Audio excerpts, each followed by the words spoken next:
Loué soit Jésus-Christ, frères et sœurs. Nous rendons grâce au Seigneur pour son amour.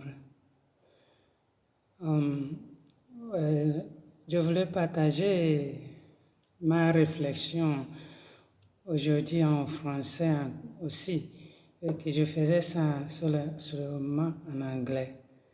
Aujourd'hui, je voudrais partager avec mes frères et sœurs qui pourraient rencontrer ces vidéos en français.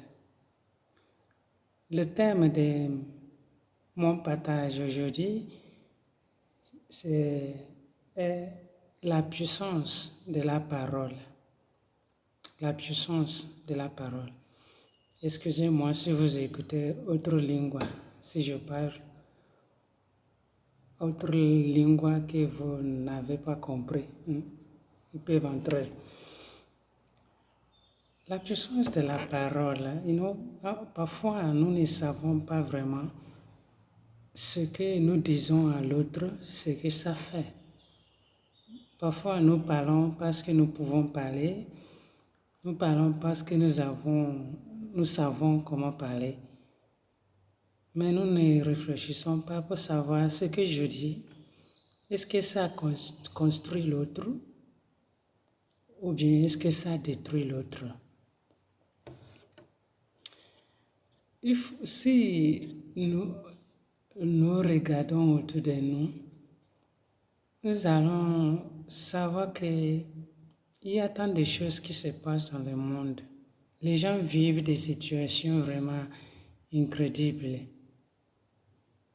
Donc, nous devons faire attention à la parole qui sort de notre bouche.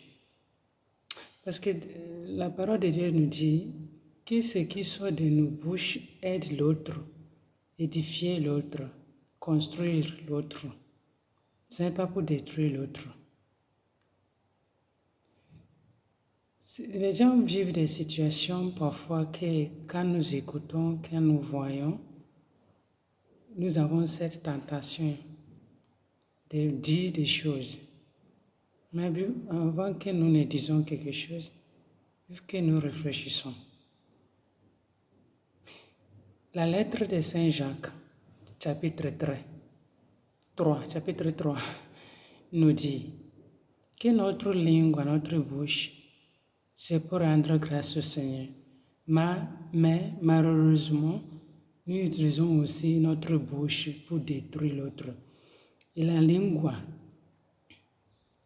devient le feu qui détruit vraiment une forêt. Tu sais, parfois, nous pouvons dire quelque chose à quelqu'un qui pourrait le faire pleurer toute la nuit sans dormir. Nous pouvons avec la bouche parler à quelqu'un la personne se voit vraiment inutile dans la vie. La personne se voit vraiment, donc je ne peux pas réussir. Dans les familles, les parents doivent faire attention à la manière elles parlent aux enfants. Parce que les paroles qui sortent de ta bouche entrent dans la tête de cet enfant.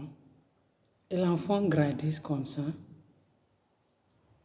Mais quelque chose devant lui ou bien devant elle qu'elle pourrait faire, elle se rappelle de ses paroles, de la parole de ses parents.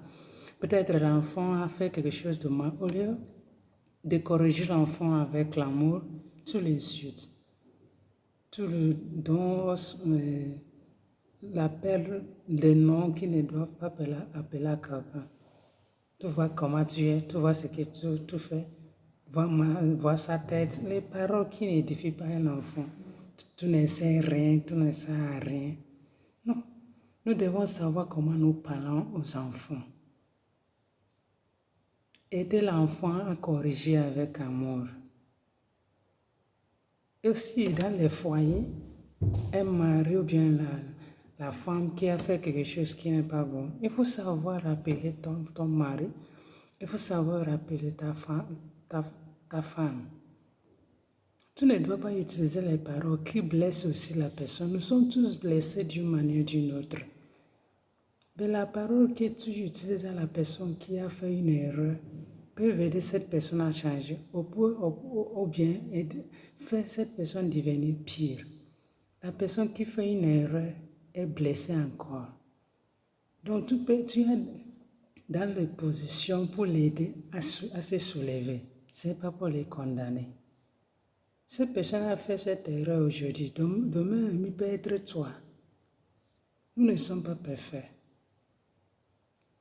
Tu ne peux jamais dire, moi jamais je ne peux faire ça. Je ne peux pas faire ça. Non. Les paroles comme ça ne peuvent pas sortir de notre bouche parce que tu ne sais demain. Demain, tu peux même faire pire de ce que cette personne a fait. Nous sommes tous faibles. Aidons les uns les autres avec des paroles bonnes. Les paroles ont des puissances. Même les paroles que tu dis à toi-même. Tu dois t'encourager toi-même de ce que tu fais. Encourager toi-même. Parfois, les gens t'encouragent, mais ce qu'ils disent là, quand ils finissent de dire, tu les sais.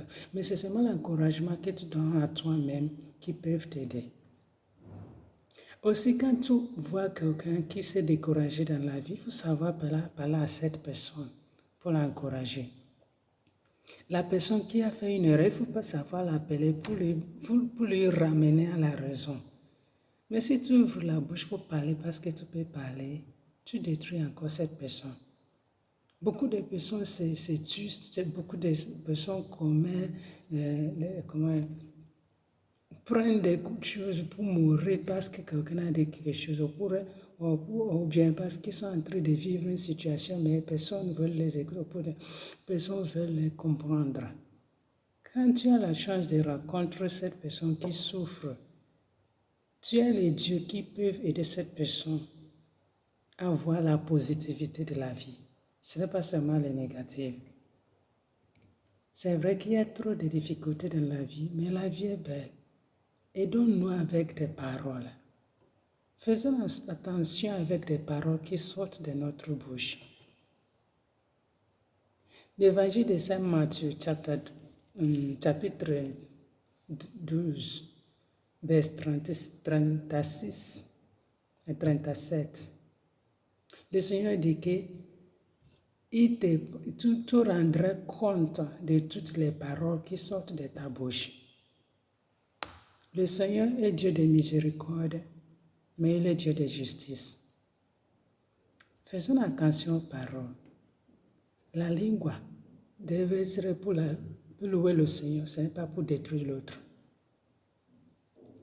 Encourage l'autre que tu vois que vraiment ça ne va pas. Encourage toi-même. Sois positive envers toi-même. Sois positive. Chacun rencontre des difficultés dans la vie, mais tu dois t'aider ici. Je sais que ces difficultés-là, mais ma vie ne s'arrête pas ici.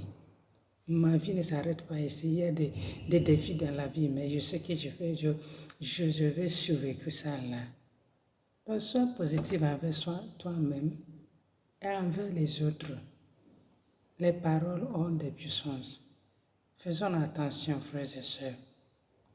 Faisons attention de ne pas détruire l'autre avec des paroles.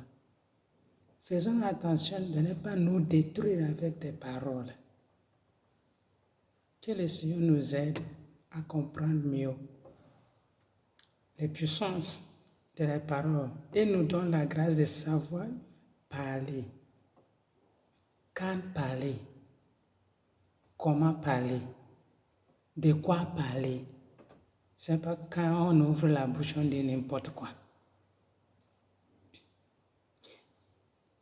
Pour comprendre vraiment que nous rendrons compte de toutes choses, de toutes les paroles qui sortent de notre bouche, lisons l'évangile de Saint Matthieu, chapitre 12, 36 à 37, et lettre de Saint Jacques, chapitre 3, pour pouvoir comprendre vraiment que nous devons faire attention. Aidons-nous les uns les autres. Que le Seigneur nous donne son esprit et nous inspire avec son amour, que nous pouvons vraiment aimer les uns les autres, même qui sont tombés dans l'erreur, de ne pas les condamner. Ne condamne personne. Aimez la personne qui est tombée, aidez-la à se relever. Tu peux condamner le mal que la personne a fait, mais ce n'est pas la personne que tu dois condamner. Ce n'est pas à nous de condamner. Parce que l'erreur que la personne a commise aujourd'hui, demain tu peux commettre les mêmes erreurs. Nous ne pouvons pas condamner, ni soigner, aucune personne, nous ne devons pas condamner. Prions pour les uns les autres. Parce que notre monde d'aujourd'hui, vraiment, sans la prière, on ne peut pas vivre. Je vous souhaite vraiment une bonne semaine et que le Seigneur nous aide dans nos vies quotidiennes et nous fait comprendre vraiment ce qu'il voulait passer. Loué soit Jésus-Christ, à jamais.